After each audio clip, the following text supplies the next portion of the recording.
镜周刊报道，导演钮承泽才因性侵被起诉。曾经演出《银魂》《百元之恋》的日本男星新井浩文也遭控在家中对女性按摩师性侵。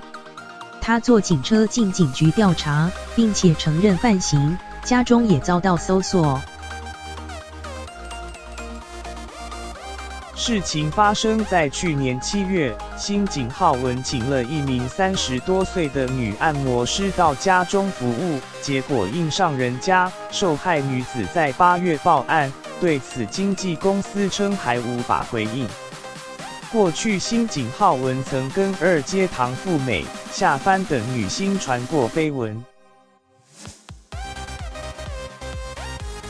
新井浩文是在日韩国的第3代，曾演过大河剧《真田丸》《寄生兽》《爱哭鬼的奇迹》等电影，现正待上映的《台风家族》《善恶之城》等电影恐受影响，待使共同演出的草简刚、林浅都等人，而他自己的星途恐怕也将不保。延伸阅读。